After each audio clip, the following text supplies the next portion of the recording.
Hey, jumpa lagi dengan channel YouTube Isram Law, channel yang membahas tentang hal-hal berkaitan dengan hukum. Nah, baik Sobat Isram Law, segmen kali ini kita mau bahas mengenai penyerobotan tanah. Nah, bagaimana seandainya jika pihak lain atau mafia tanah menyerobot lahan milik orang lain?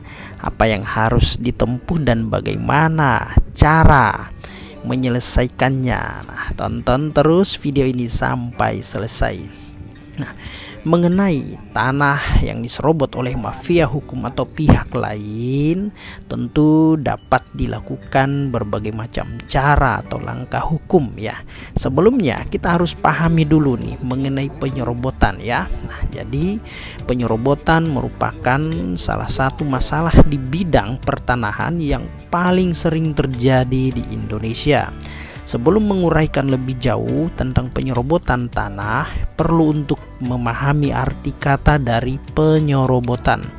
Penyerobotan berasal dari kata serobot atau menyerobot, yang dapat diartikan mengambil hak atau harta dengan sewenang-wenang atau tidak mengindahkan hukum dan aturan. Sebagai contoh, misalkan mencuri, merampas, menempati tanah atau rumah orang lain yang bukan haknya, perbuatan yang menyimpang dari aturan, menggunakan jalan semau-maunya tanpa mengindahkan aturan. Nah, sedangkan kata penyerobotan adalah proses, cara, perbuatan menyerobot.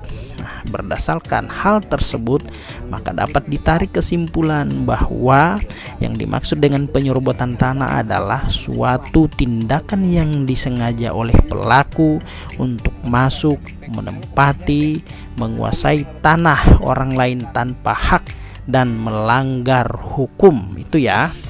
Nah, jika terjadi penyerobotan tanah yang belum bersertifikat oleh pihak orang lain yang tidak berhak, maka pihak yang dirugikan atas perbuatan penyerobotan tersebut dapat menempuh jalur hukum. Nah, apa saja jalurnya yang dapat ditempuh? Nah, oke, tonton ya sampai selesai. Pertama ada laporan polisi. Nah, dasar hukum yang digunakan untuk mengajukan laporan polisi adalah Peraturan Pemerintah Pengganti Undang-Undang Nomor 51 Tahun 1960 tentang larangan pemakaian tanah tanpa izin yang berhak atau kuasanya. Nah, selain itu dapat juga menggunakan pasal 385 ayat 1 KUHP ya.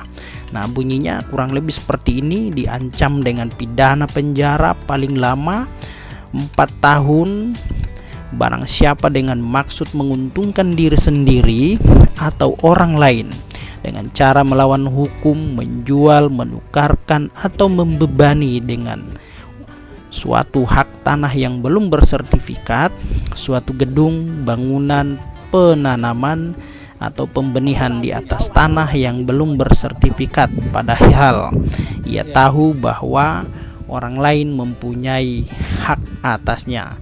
Lalu masih ada lagi upaya hukum yang dapat digunakan selain membuat laporan polisi, yaitu membuat gugatan perdata. Nah, selain langkah hukum yang dijelaskan pada poin di atas, pihak yang ingin menuntut kerugian atas tindakan penyerobotan tanah oleh pihak lain dapat mengajukan gugatan ke pengadilan negeri setempat dengan dasar perbuatan melawan hukum sebagaimana dalam pasal 1365 KUHP atau BW.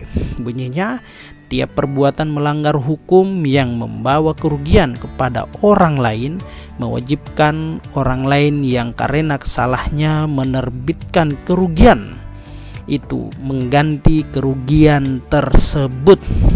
Nah, itu ya teman-teman ya, ganti kerugian itu dalam bentuk apa saja ya. Ada dalam bentuk ganti rugi nominal, ganti rugi kompensasi, atau ganti rugi penghukuman. Nah, seperti ganti rugi kompensasi merupakan pembayaran kepada korban atas dan sebesar kerugian yang benar-benar dialami oleh pihak korban.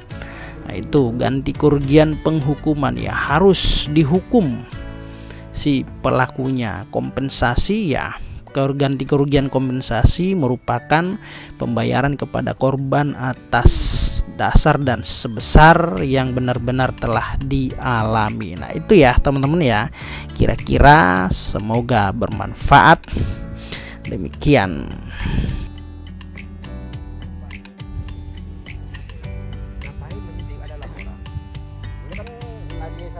Kan diperiksa dulu, saya lihat dulu. Kalau bukan punya orang yang sendiri yang diambil, ternyata sabun kalau dibuat tempat gede.